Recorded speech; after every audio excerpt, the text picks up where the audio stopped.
Valentina venait de terminer le dernier tableau et jeta un coup d'œil en bas à droite de l'écran. 17h48, les dernières minutes de sa journée de travail. La jeune stagiaire s'étira et repoussa ses cheveux rebelles du visage. Déjà, elle s'imaginait rentrer chez elle, entrer dans sa cuisine chaleureuse et tester une nouvelle recette, tout excitée à l'idée d'une soirée agréable.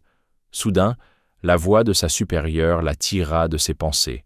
Dans l'encadrement de la porte apparut Madame Raïsa Tarasovna, vêtue d'un chemisier bleu clair à volants et d'un pantalon sombre. Un sourire soigneusement appliqué, empreint de sollicitude, ornait son visage, toujours le signe que quelque chose de désagréable allait se produire. « Valentina, viens ici !» lança la chef d'une voix étrange et légèrement fausse. Valentina sentit une tension monter instantanément. Elle se leva précipitamment et manqua de renverser une pile de documents. Raïsa Tarasovna lui tendit une grande enveloppe épaisse. « Ce contrat est extrêmement important. Tu dois le remettre au client aujourd'hui même pour que la direction puisse le signer. »« Je comprends, » répondit Valentina en prenant l'enveloppe. Sa chef regarda l'horloge. « Tu as 1 heure, maximum. » Valentina soupira intérieurement, mais sa jeunesse et son énergie firent vite disparaître son agacement.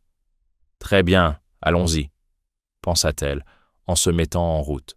Le nom du destinataire figurait sur l'enveloppe, suivi des instructions. « Devant l'entrée principale, notre voiture t'attend. Le chauffeur s'appelle Caustic. Tu n'as sûrement jamais voyagé avec lui. Fais bien attention. »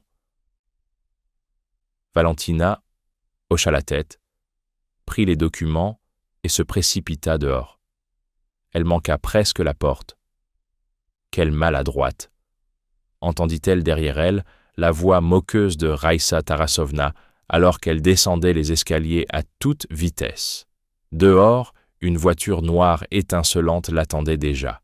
Valentina ouvrit la portière et monta sur le siège arrière. « Caustic ?» demanda-t-elle, essoufflée. Le chauffeur, un homme d'une 40aine d'années en costume sombre, tourna la tête avec élégance. Dans ses yeux calmes se lisait une curiosité discrète. « C'est bien toi, Caustic ?» confirma-t-elle. « Parfait, allons-y, » dit Valentina en lisant l'adresse. « C'est urgent. » Le chauffeur fut surpris, regarda l'heure, puis hocha la tête et démarra.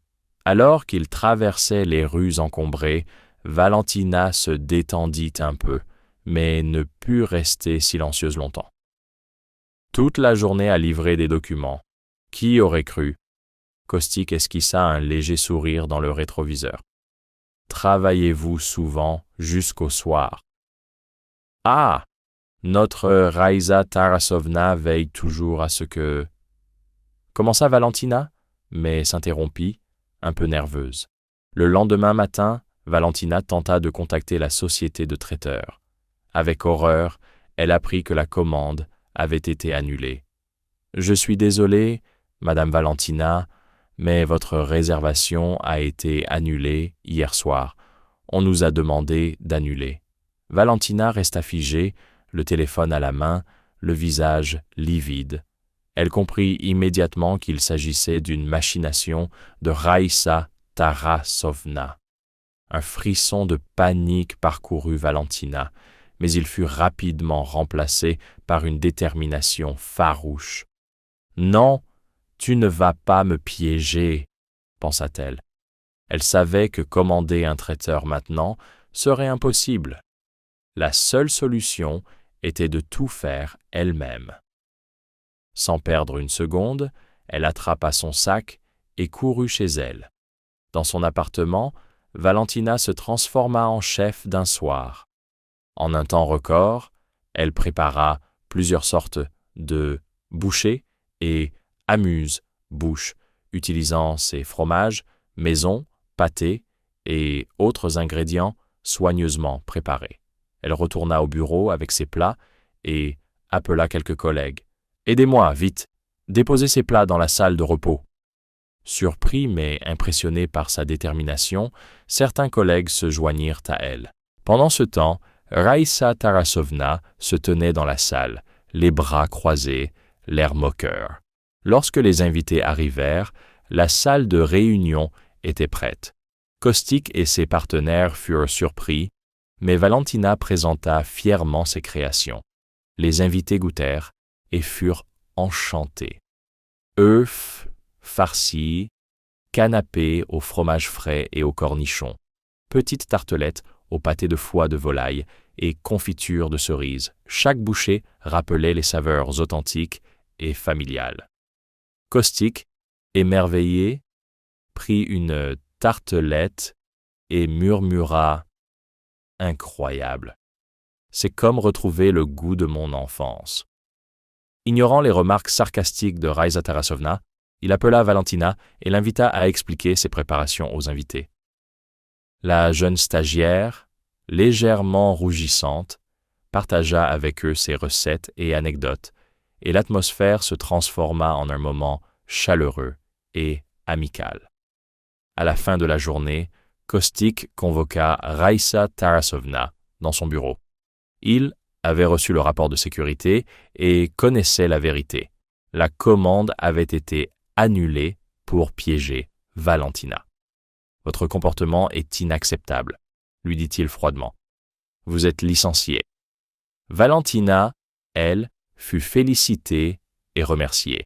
Son initiative avait sauvé la réunion la plus importante de l'année et démontré son courage et sa créativité.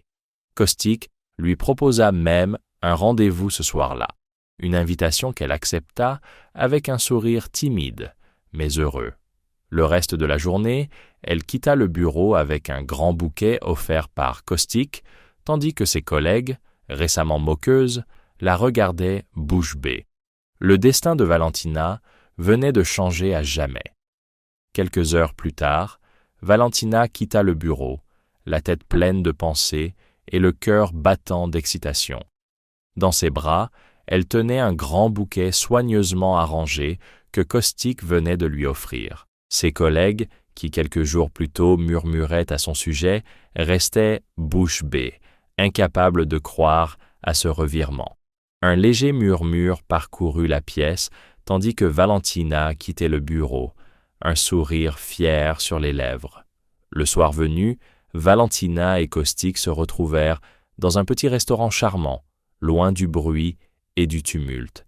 Les bougies vacillaient sur les tables et la lumière chaude se reflétait dans les yeux de Kostik. Assis face à face, la conversation coulait naturellement. Rires mêlés d'histoires d'enfance, petites anecdotes et gestes délicats de tendresse. Chaque moment semblait à Valentina une petite aventure. Chaque regard, une promesse pour l'avenir. Après quelques semaines de connaissances, Valentina décida de s'installer dans la grande villa de Kostik à la campagne. La maison, au début froide et silencieuse, fut peu à peu transformée par sa chaleur et sa vivacité. Ses épices, ses pâtisseries maison et ses décorations soigneusement disposées remplirent les pièces de vie. Même le jardin devint un petit paradis, fleurs colorées, herbes aromatiques et un coin pour les fraises fraîches que Valentina planta elle-même. Les mois passèrent et ils grandirent non seulement en tant que couple, mais aussi en tant que meilleurs amis. Ils partageaient leur quotidien, leurs joies, leurs petites maladresses et leurs rêves. Chaque défi, chaque obstacle fut surmonté ensemble et leur confiance mutuelle se renforça jour après jour. Un beau jour de printemps, Valentina donna naissance à 2 petites filles pleines de vie, qu'ils surnommèrent affectueusement les cerises. La maison résonnait désormais de rires, de jeux, de cuisine et d'histoires, emplie du bonheur immense d'un vrai foyer. Kostik était submergé par le bonheur et la gratitude, et Valentina savourait chaque petit moment de la vie familiale. Souvent, lorsqu'ils se retrouvaient dans la cuisine, Caustic rappelait à Valentina le jour où un simple assortiment improvisé de snacks avait changé le cours de leur vie. Ils riaient ensemble de l'ironie que ce petit acte courageux avait ouvert la porte à tant d'amour, transformant leur existence à jamais.